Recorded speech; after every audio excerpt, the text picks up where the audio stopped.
Good afternoon. I'm Jim D'Antona, President and CEO of the SLO Chamber of Commerce. And today, you'll get to be a part of the conversation with Beau and Melissa Kramer of Kramer Events. This is Working Lunch. It's the SLO Chamber's weekly series where we sit down with our community leaders and give you the chance to feel that connection to your community that we may have been missing during these challenging times, and hopefully get to learn some new things. You know, if you've attended an event in the SLO region in the PC era, that's pre-COVID, not politically correct, you've probably been attended to by Kramer Events. Starting as a one-man operation at Cal Poly in 1997, Kramer Events has grown to one of the largest event production companies on the Central Coast. In the PC time, their team of 30 was providing everything from DJs, lighting, and photo booths to event coordination and entertainment for over 200 weddings and events each year. Melissa and Beau have a passion for helping their clients celebrate life, and they are truly two of the most optimistic, strategic, and fun people to work with.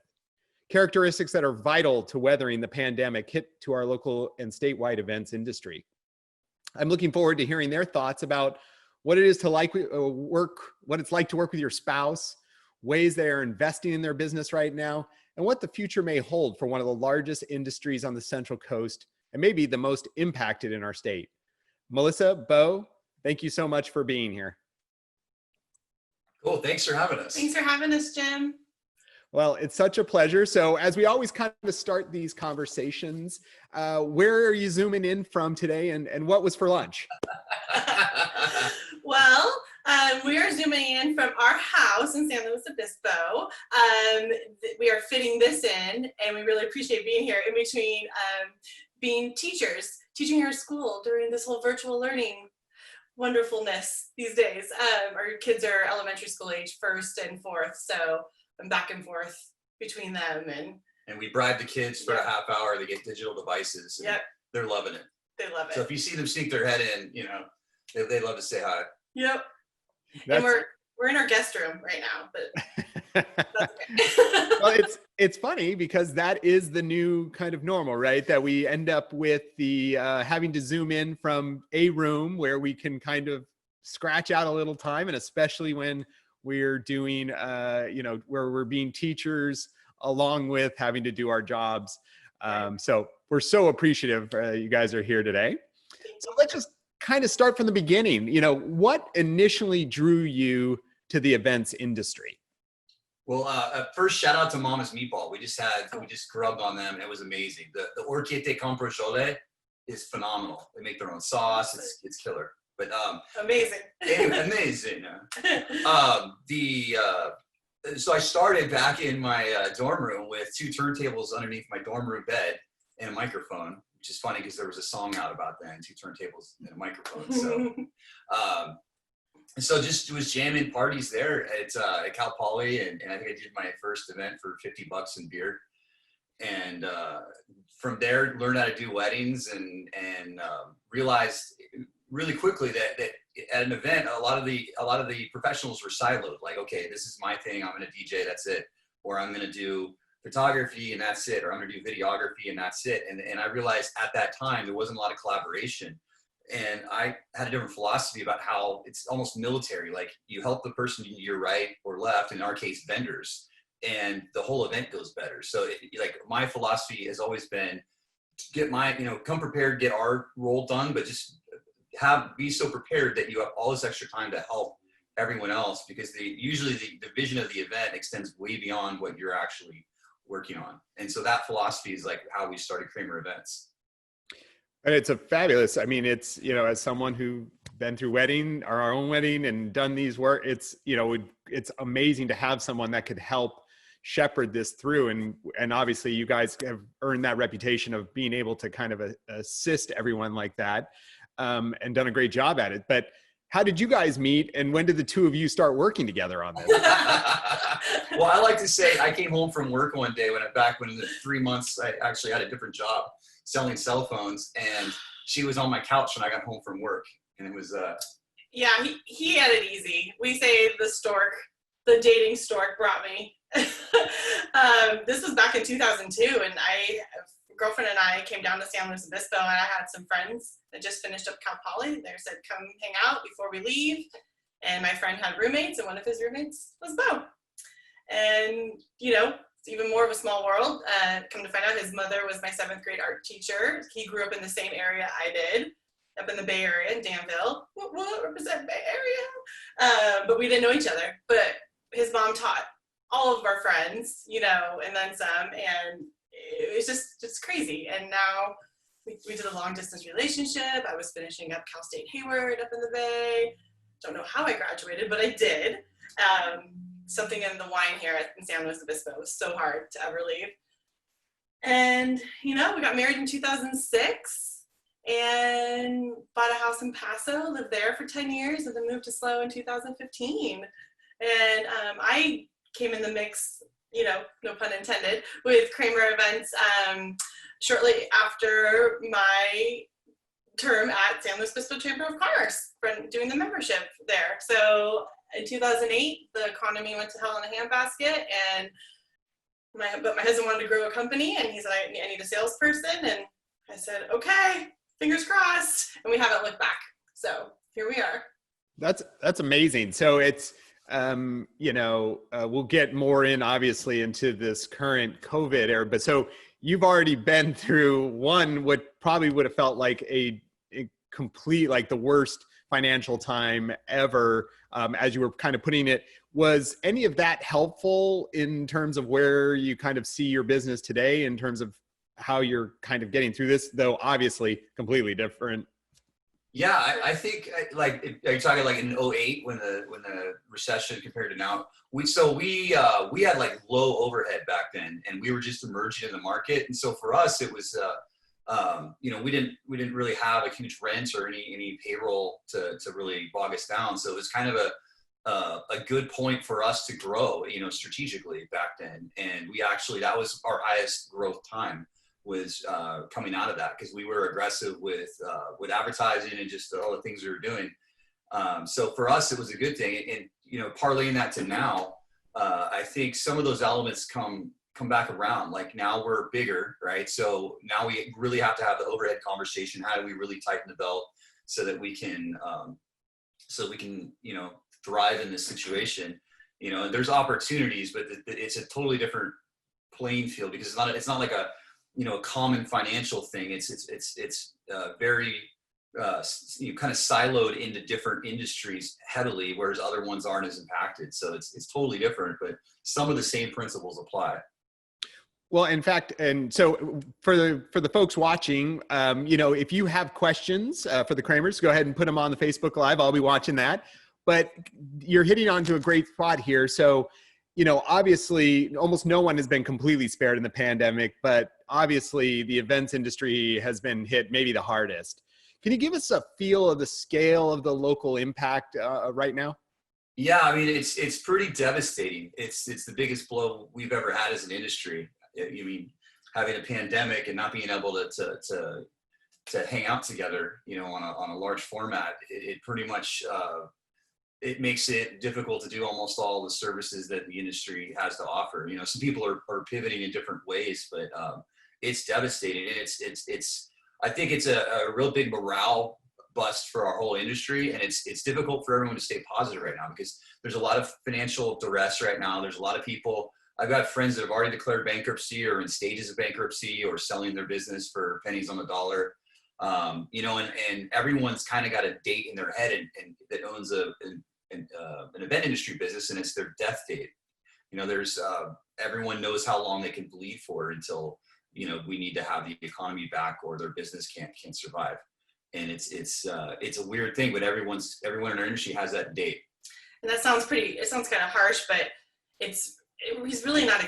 There's no exaggeration there. You know, we have friends and mentors all over the country and in a lot bigger cities than us. And I mean, just, you know, just having to deal with clients that are not so understanding, and then having lawsuits pressed on them, and then having to go through that, and go on and on and on. But it's really sad and disheartening. And these are people that we look up to as mentors. And I mean, they're so successful in their business. And they're really considering just, going BK and just doing something different or trying to figure it out. And back to like our local industry community, it's been really hard there because we are so special in SLO County, our wedding industry and event industry. Like, it's a tight-knit family. We call them frienders instead of vendors. And it's been hard. And we normally right now, like, we're in the peak of our season and we're doing industry parties and, there's gatherings for just the industry, just so everyone can network and say hi and this and that. Those are not happening, and we all miss each other. And we know it'll get back to normal one day, but it's going to look a little bit different. So. Well, and it's one of those things where for most, obviously in the chamber, we're talking to lots of organizations and hearing from different businesses. And there's usually, almost for all of them, specific guidelines of what to be targeting when things are coming online. That doesn't seem to be the case for the private events industry. Is that the case? Is that true? That's the case. I believe there's guidance for dog walkers, and most other industries, but the governor's decided not to give us any real guidance with weddings or wedding receptions or events on any level. It's interesting though, the other 49 states, the other governors have allowed wedding receptions and have given them guidance on how they can safely do events, and ours has chosen not to.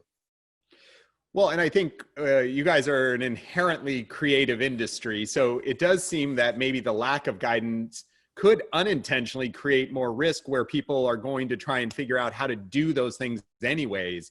Have there been any associations formed to kind of talk to the government about that? Yeah, there have. And Jim, to your point of, there's events, like, because there's not guidance, it would be naive to think events aren't still going on, but there's not really an ability to regulate them. So it's kind of back in the, what do you call it? In the prohibition days, if it didn't work for alcohol, it didn't work for marijuana. But what they're finding in the other states is because they're legalizing it and allowing it, they can control it, and they can have regulations. And it's actually really easy to make a wedding safe. You can have contact tracing right when you come in the door. You can even quick test. You can socially distance. I mean, if you want to control it, you can make that thing safer than going down to a restaurant to eat. But and other states have found that out, and they're doing it and having a lot of success with that. And so, but not having that here, I mean, events are still going on, and it's just there's no regulation. So it's kind of wild, wild west. And that's a lot more dangerous. The ones, the events that are on the news, across the country, are the ones where they're not following protocol. They don't have any safety measures. It's not professionally run. Those are the ones we're all seeing on the news, saying that the event industry is irresponsible, and that's not just the only part of the story, but that's the one that they show all the time. To make our industry look like the bad guys, and we feel, if a restaurant can turn over a table and be outdoors 3 or 4 times in a 4 p.m. to 10 p.m. sitting or time frame with different people each time, why can't that happen at a wedding reception? It's essentially an extended long dinner party, right? So, and of course there's more to it than that, but there's a lot of contradiction. It doesn't make any sense. And the lack of guidance, I think, is actually making us less safe. But to answer your question about organizations, so we're a part of a few. We're actually just creating another one right now. So the California Association for Private Events is a California-based group, coalition getting off the ground, and they are advocating to safely reopen California and asking for guidance from Governor Newsom. Then we're in. And additionally, we just, a few colleagues of mine and event leaders from around this area have started the San Luis Obispo Coalition, Event Coalition. And we are really, there's just kind of a lack of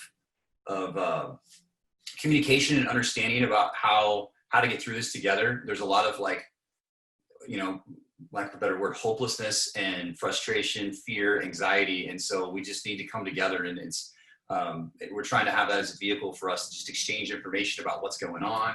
And also, again, advocate to Newsom to consider reopening as the other states have done. And so this is why I thought this conversation was so important for us to have, is so that we can help make this conversation, elevate this conversation for us to go talk to government about it. Because again, like you said, prohibition, marijuana, all the things we've said, by making it illegal, that will solve it. And we know people, and in a state this size, there's no way to control that. And we know that. So I'm, applaud you doing those pieces. And I just feel sorry that you have to go to that level to get to it. But hopefully, I think that follows some of the issues that you saw on the nail salons and stuff. Well, all of a sudden they opened up, even though not much had really changed. So I think that's great. But, seeing this challenge, has that, all the challenges that are being presented there, has it done anything for you in considering your business model, how you do business? Yeah, when I would say, he can piggyback off me, but I would say when COVID first hit, it was just like, whoa, like, do we go to Costco and hoard a bunch of toilet paper, or and food? What do we do? Are we hunkering down? Is this going to be same thoughts everyone who's listening and yourself have experienced. And so maybe a month goes by, we're like, all right, things are not letting up. So Beau and I kind of just looked inward when speaking of the business. So we looked internally at what we were doing and like, okay, we need to trim the fat. What is our passion? Where is our heart? Why are we in this? And then anything else that doesn't fall within that realm, we have to let that go, So we reorganized our office. We sold equipment that was maybe used once a year for that one client that we said, oh, we'll make money hand over fist over this, but it just sits on the shelf, It was pretty eye-opening to see how much of that we got rid of, and it was just freeing, and it was a great distraction too, with that new norm at the time. And so here we are, September, and we're still, trying to be proactive and work, on the business right now, and because we have the time. Again, normally this is our crazy, I call it psycho season, and it's the complete opposite now. So, we're just trying to figure things out. I mean, he wears the business hat in the relationship, but she's the one you want to hang out with at a cocktail party. Yep. Hit me up, people. You have a question, go talk to the husband. Otherwise, the party's right here. Yeah. You have a business question and you want a logical answer, talk to Beau. So, to piggyback off Melissa, we decided what doesn't bring us joy, and it was kind of, there's obviously a lot of negative that comes from this, but if you put the positive goggles on for a minute and you look at it and you say, okay, wow, you take a look at your business or your situation, your life, and I don't really enjoy doing that, but I was kind of just doing that over and over again. Why? But this is so much more fun. Let's do more of that and less of this. And we did a lot of that in our company, and really, it was kind of exciting. We still didn't really have any. The phone really wasn't greedy, but we're excited because essentially, us and every other person in the event industry has the opportunity to just restart their business exactly the way they want it, and that's really exciting because it's like, God, we could just re-engineer it all over again and do exactly what we want to do, the things we've always wanted to do. And, obviously we have other issues and challenges to figure out, but that part is very exciting. And that part is something that's the reason why we go to work right now. Right. We were given an opportunity to hit reset and, set a new standard and a new norm. And, it feels so good. It just feels good that we're trying to always keep that kind of outlook on this. Don't get me wrong. We have our days where I'm just like, oh, whether it's with the kids or just ash falling from the sky, Armageddon, what is happening? K2020, you can exit stage left. We are done. There's a term I heard recently from a colleague that said the event industry is not coming back. It's going forward. So it'll look different. It'll be different in the future, but it'll be what you want to make out of it. Yeah, exactly. Yeah, and again, I hear you that you're keeping that positive outlook, even though in the face of this incredibly negative situation for you, your family, and everybody, all the workers you guys had. But I can really appreciate that, you run a business and you just head down, got to just keep charging forward. The ability to kind of hopefully reset some of it that's a fabulous way to use this time here. And hopefully we'll be getting to a point soon where you get back to implement those things.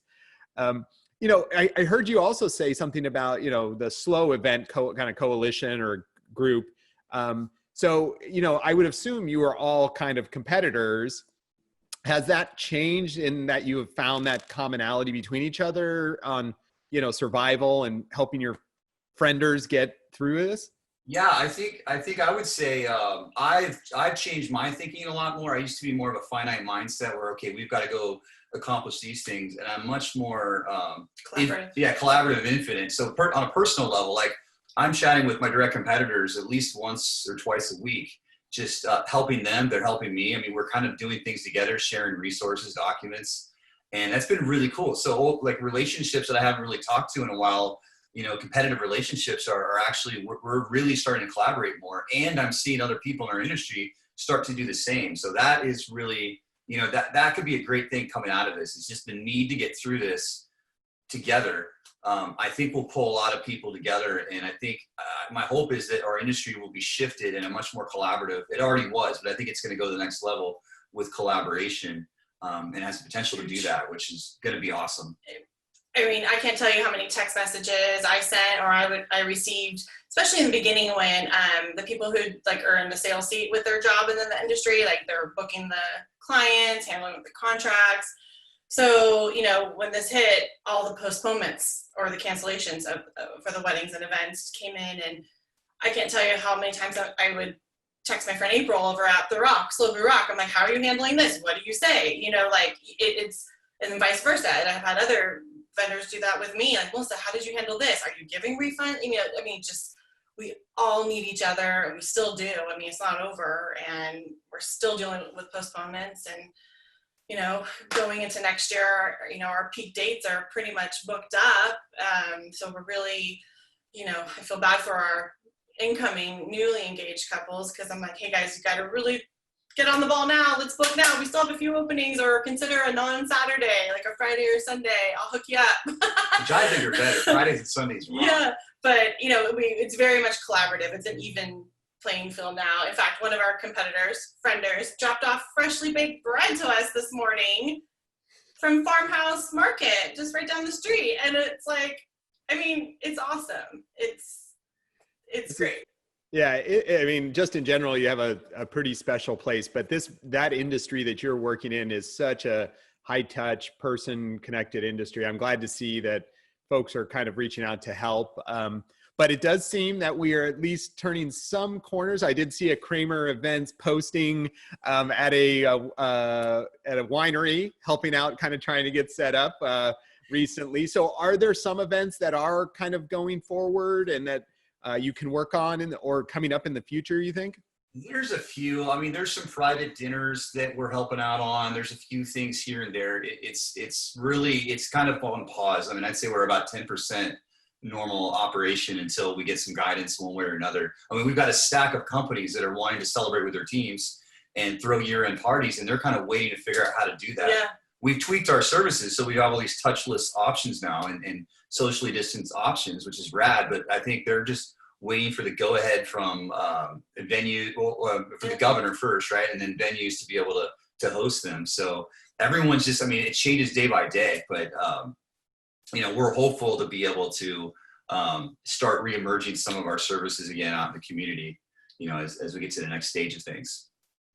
Yeah, and so I know you guys have done some amazing work. You've hosted our mixers. You've done some great stuff. We've seen the amazing work you do. But I know you told me a story, and I got to see it on Facebook a little while ago about using your talents maybe to help bring together some kids digitally. Yeah.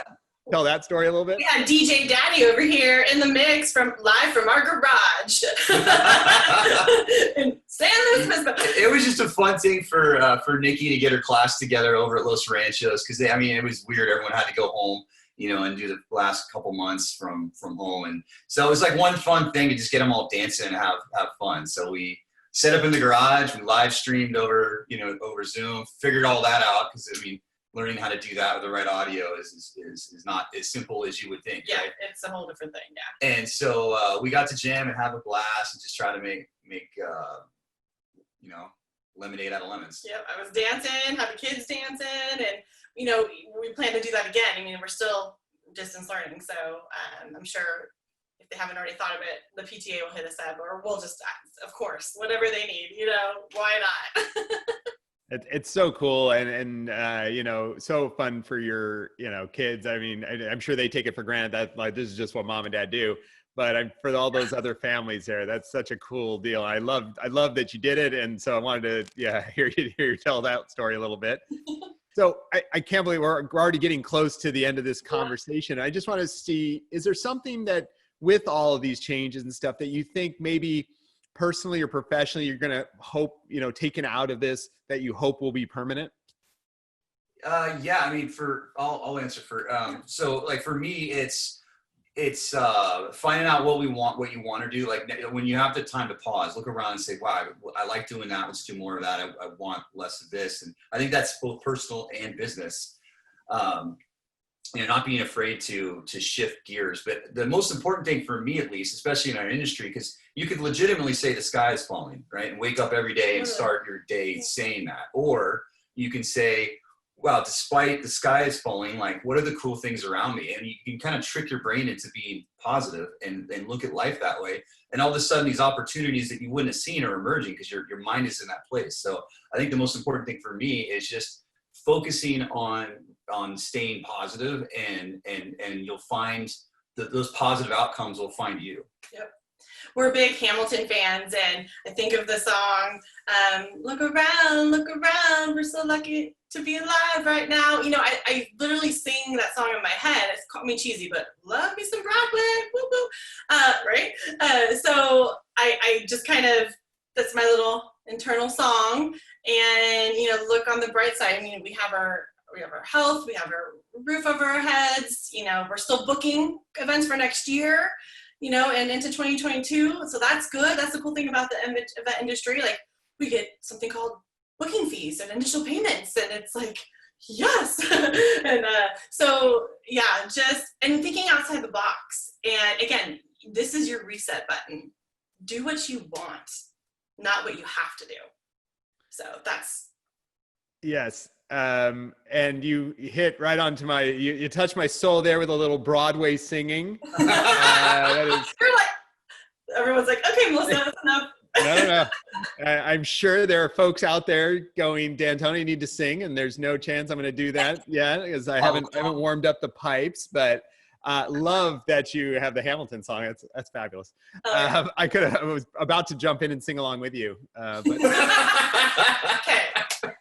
Anytime. We'll do it live at some point there. Happy hour. Exactly. Make it a little easier. So just kind of, this is our half hour's up, but I want to see, final question we always end with is there anything that you are looking forward to this weekend?